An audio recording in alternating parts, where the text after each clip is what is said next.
The other point of it, we aren't even sure that it is his decision. As I think everybody else is saying, is this dad playing a role? If you missed Brian Fenley just a few minutes ago saying it, Bronny James has done a twofer. And this is not different than some in college basketball. It's not many, but some who will enter their name in the NBA draft and then also enter their name in the transfer portal. It keeps open their opportunity to go back to college, keeps open their opportunity to go to another school. By the way, if you enter the transfer portal, you can also go back to the school that you were. There's nothing against that. But LeBron James, his son Bronny, also entered his name for the 2024 NBA draft. And like the transfer portal, you can also take your name without if you don't like where the scouts believe you are or teams, the feedback that you get. You're maybe not going to be as high of a pick as you thought. There's a way that you can come back from the draft. And that's part of my issue with all of this. And I think that there's a lot of things going on with LeBron, with Bronny, and really on how this puts the Lakers in a really, really difficult spot. But if we're just talking about Bronny for a second, there's no reason to do both. Because if anybody knows how you are going to be viewed in the NBA, the information that you get, it's LeBron James and the people around him. They know exactly where Bronny James is going to go in the draft. They know exactly where scouts think that he could go. He is a different animal than anyone else. So there's no reason to even bring up this facade that he's going into the transfer portal. That's the problem that I have with it. If you wanted to transfer schools because your head coach left, that's fine. But don't make us believe that this is truly a tough decision for Bronny, because by all intents and purposes, I think he's off to the NBA.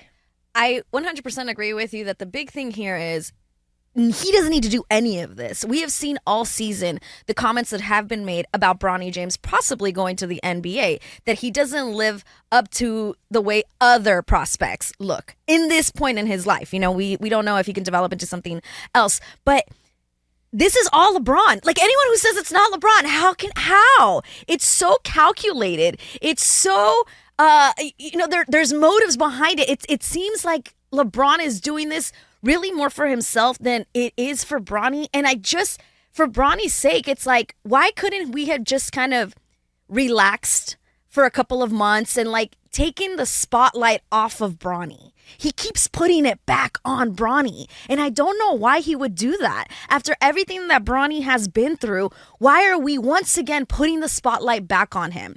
Okay, have him transfer, but now you're telling us that he's going to declare for the draft to see, like you said, what grade he's going to get. You already know what he's going to get. You know the details better than anybody else. They're going to tell you first. And another thing that I feel like nobody's thinking about, can you just imagine what it's going to be like for Bryce James when he's supposed to be the good player? Like, if this is what I'm using the word demanding because I think LeBron is, in a sense, forcing the hand here. Like you just said, it's an unfortunate situation for the Lakers because he's forcing their hand. And so if he's forcing their hand right now with Bronny James after the year that he's had, what is he going to do with Bryce? And you're gonna hear from LeBron and what he has said earlier this week about Bronny's situation. You're right; it does set up quite an interesting sort of steps with the younger James, who we think is probably a better prospect. Mm-hmm. And that's the other part of it, of the conversation of Bronny James. And as we analyze Bronny James, I actually kind of feel a little guilty with some of this, Monse, because this is a guy who we do look at his game and analyze more than probably any other player in the NBA because of what his last name is. So there's that spotlight. There's that, comes with a territory sort of deal. I don't think that there is anybody over this past year that has said Bronny James is ready for the NBA. I don't think we've ever heard that. And considering LeBron said that. Well, outside of LeBron. Outside of LeBron. His heart condition, like, thank goodness, that he came through this. But you add that into the mix as well, of the trepidation of where you would maybe even just look at a basketball career period. And thank goodness he was able to come back from it and end up playing the season that he did for USC. Thank goodness. But that, if you were a prospect, if you were a top prospect, that would also be a pretty big red flag considering the future of your organization. And here we're coming off of a season where USC didn't win. Bronny's stats weren't great. He spent 1 year in school, and now we're ready to put him to the NBA draft. You're right about everybody not looking at Bronny as a prospect, except LeBron. This was LeBron just about a week ago. Well, I don't know where it came from, but at the end of the day, Bronny's his own man, and he has some tough decisions to make. And when he's ready to make those decisions, he'll let us all know. But as his family, we're going to support whatever he does. And that was LeBron on Monday. And LeBron, if that's true, how are you not telling him to maybe, hey, why after the year you've had? Because when I say the year, I'm talking about his heart episode that, again, so happy that he is playing now at USC. I know he's going to transfer and move on, but as a father, wouldn't you want to advise him hey, why don't we just take a second, slow things down? Because this is a serious thing. And I, as a parent, I would want to advise my kid to hey, let's just ease into the next year and see what happens instead of bringing more attention. To your point, how many recruiting stories do you hear of where my parents really wanted me to go to Indiana, but my heart was set on Notre Dame? I mean, I hear those all the time. Right, especially in movies and stuff. I didn't want to tell my parents, but this, Michigan was just the place for me. I couldn't break their heart, but I know they're lifelong Oregon Duck fans, but I just felt at home at Washington. You hear that all the time, and that's with an 18-year-old making that decision. And to LeBron's point, that soundbite may sound like that, like Bronny's going to make his own decision, but we know that's not necessarily the case.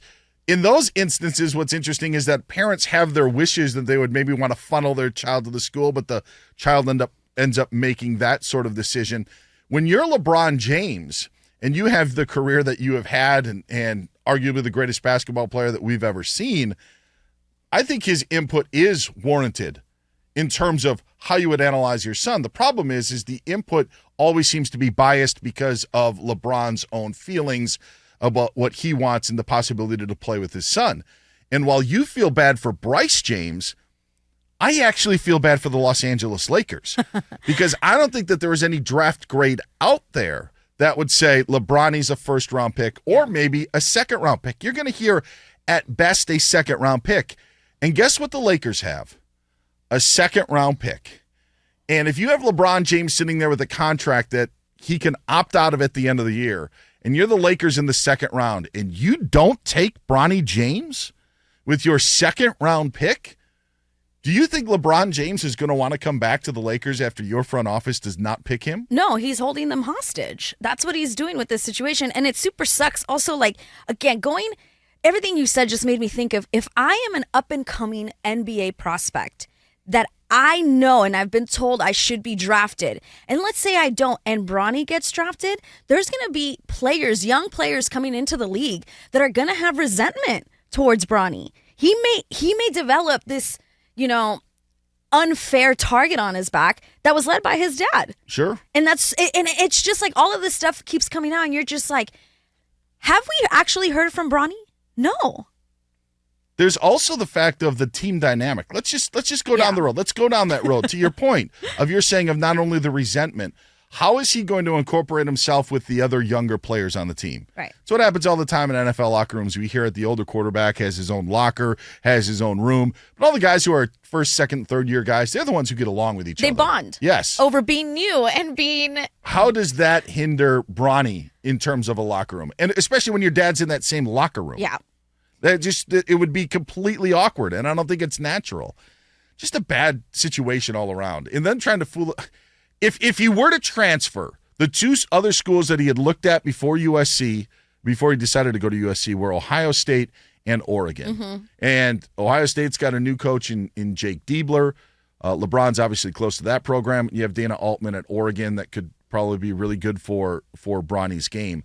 I just don't think that those are realistic opportunities. If you wanted to be in the transfer portal, just be in the transfer portal. You putting your name in the draft, everybody knows what the results are. They know what the feedback's going to be. If anybody knows, it's LeBron James. So that tells us all we need to know.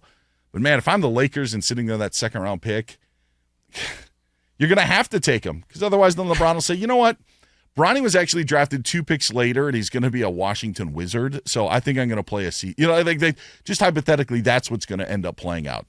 Don't try to fool us, Bronny. I would love or LeBron. Excuse me. I really poor Lakers, poor Bronny. Like, usually parents are in this situation where they're thinking like long-term future for their kids, and it's like money and like stability and what goes on, after your career in sports. It's like you don't have to worry about that. And so LeBron pushing him is what makes no sense. It's like there's no rush here. He has the stability. He has everything he could possibly need. His grandkids, the next grandkids, the next ones, they're all set. So there's no rush here. There's no need to push because you're worried that he's not going to be able to make a living out of it, because he doesn't need that. Like other players may need that, where the family is like pushing for this, Yeah.